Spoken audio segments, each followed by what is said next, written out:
Hello there and welcome to another episode of Wet Liberal Weekly. I finally got around to it. I had my brain scanned. I was tweeting about it at the time. I had my brain scanned at University College London, not because there's anything particularly physically wrong with my brain. Obviously mentally it's a complete mess, but physically I'm fine. But it was that it was part of a research project run by a wonderful woman called Sophie Scott. And she asked me to do it via Twitter, interestingly. And what they're doing is they're scanning the brains of actors when they're performing. So all I had to do was lie on the thing, had my head clamped into the thing with a microphone, and then I saw there was a little screen I could see. It was quite kind of mind-bending, really. And this thing is incredibly powerful that's going around your head. All I had to do was, I actually did Humpty Dumpty sat on a wall. I had to say it in my own voice, my normal voice, just talking like Humpty Dumpty sat on a wall, and then do it in characters. So I did it as Crichton, Humpty Dumpty sat on a wall. Or as a grumpy northerner, Humpty Dumpty sat on the wall. Posh English, Humpty, whatever, that chap sat on a bloody great big wall. Bloody amazing, really big egg.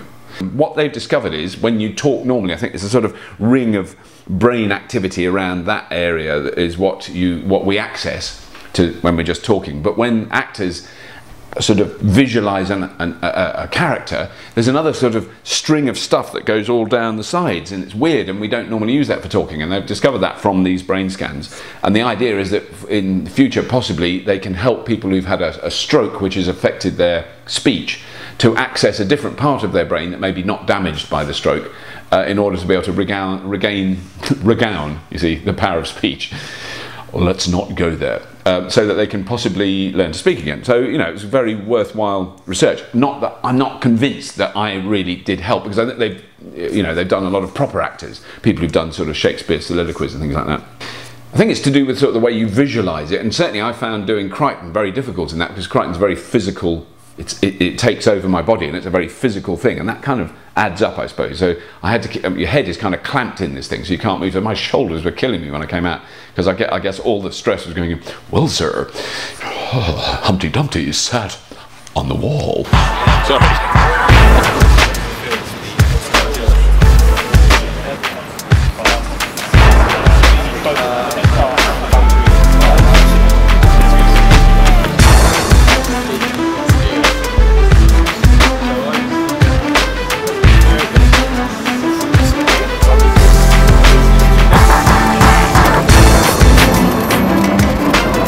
Presumably the handling and the road holding and all that is exemplary anyway, because I mean it's such a thin device. It's a proper sports car. It's a proper sports car.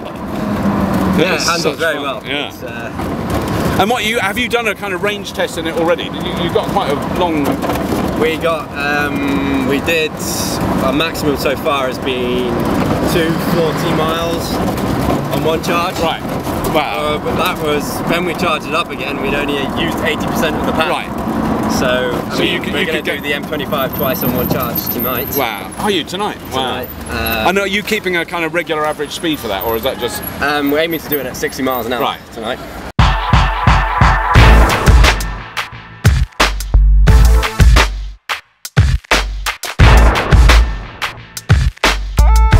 This is the book that my wife wrote a few years ago, Our Father Who Art in the Tree. It's now been turned into the film The Tree, starring Charlotte Gainsbourg, which was the trailer I put up on my YouTube site previously.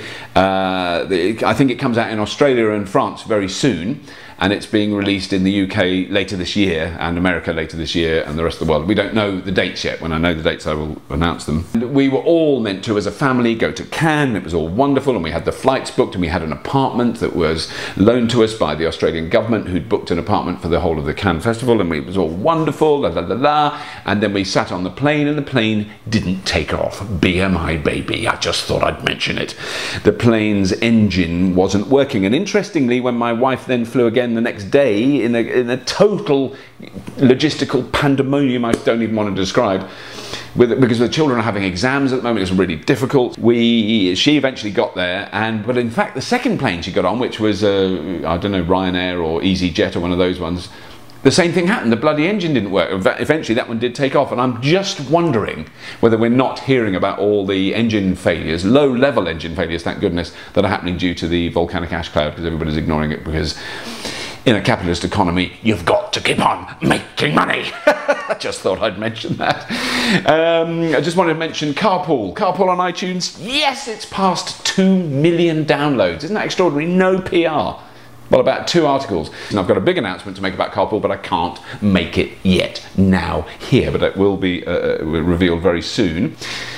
I just want to make sure that we remember that, well, for one thing, BP have spilt loads of oil all over the world, and when they use their publicity machine to say BP, Beyond Petroleum, to greenwash their activities, we just should remember that British Petroleum is a massive multinational conglomerate with extraordinarily powerful people behind the scenes that manipulate government opinion, manipulate public opinion in order for us to maintain buying their products. I'm not saying they're evil or covert or they kill people deliberately. No, none of that. They don't have to. It's business. They want us to buy their product, and they're doing everything they can to maintain that. And now they are really up the shitter, because what they've done is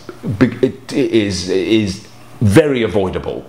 Calling it an accident is really rather extreme. They have cut back in every possible area they can in terms of cost, with the full backing of the George Bush administration to remove safety devices in the oil pipes. I've got this from someone who works in the oil industry. I'm not making it up. It could have been avoided, but for $100,000 for an oil valve that is operated by a sonar from the surface, that would have stayed. But here's a bigger, more important argument. Why are we drilling for oil in water that's a mile deep, where maintaining any kind of control over the systems is incredibly complicated? Because we've got to drill for more oil, and that oil is the most important thing in the world, and everything depends on us having oil. That's got to be wrong, and the next generation of people in this blighted planet have got to say, no, we don't want any more oil, let's leave it where it is and let's use something else. And there are alternatives. And when people say to me about batteries being just as toxic, it's simply not true. Oil is far more toxic than anything else. Everything else is controllable. But the way we use oil is abysmally bad. The way we waste it. We should be drilling for oil, we should be extracting oil, and we should be using it to make really useful things. They're all around us. Even the camera I'm talking into like an idiot.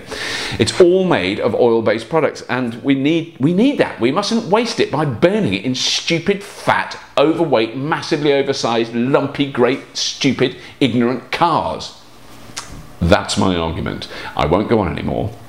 Let's not forget that BP have screwed up. Let's remember, for a long, long time, even after they have finally cleared up all the oil, let's try and work, and everyone being obsessed and pushing governments, and at least we've got, strangely, a government at the moment that does seem to have the best intentions when it comes to alternative fuel for transportation. For goodness sake, let's keep pushing and trying. And that's what my new series, Fully Charged, is all going to be about, and it will be on the air very, very soon, on the internet, of course, on the wires, maybe I should say. Anyway, that's all. I'm not going to carry on. If you have been, thank you for watching.